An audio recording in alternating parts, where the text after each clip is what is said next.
गुड़िया के गिर्द घूमती है जो बज़ाहिर मासूम नजर आती है लेकिन दर हकीकत एक खौफनाक राज छुपाए हुए है। डरावनी गुड़िया। आलिया एक मासूम और हंसमुख लड़की थी जिसे गुड़ियाएं जमा करने का बेहद शौक था। एक दिन इसके वालिद एक पुरानी लेकिन खूबसूरत गुड़िया ले आए जो उन्हें एक कदीम दुकान से मिली थी। गुड़िया की आंखों में एक अजीब चमक थी जैसे वो हकीकत में देख रही हो। आलिया उसे बहुत पसंद करती थी और हर वक्त अपने साथ रखती थी, लेकिन जल्द ही अजीबोगरीब वाक़यात होने लगे। आलिया के कमरे से सरगोशियों की आवाज़ें आने लगीं।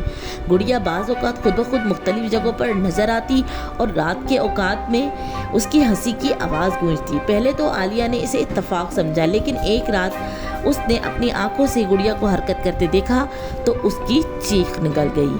आलिया के वालिदैन ने पहले इसकी बातों को बच्ची की नासमझी समझा, मगर जब घर में चीज़ें खुद ब खुद गिरने लगीं और दरवाजे खुद से खुद बंद होने लगे तो उन्हें भी शक होने लगा।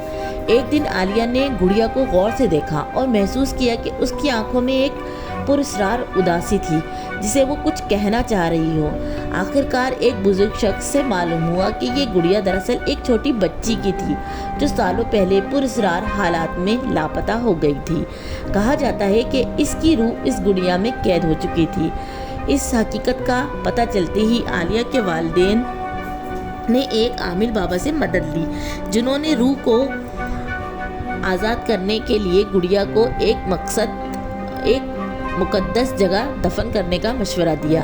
जैसे ही गुड़िया दफन की गई, घर के तमाम खौफनाक वाक़यात रुक गए और आलिया ने पुरसुकून सांस लिया।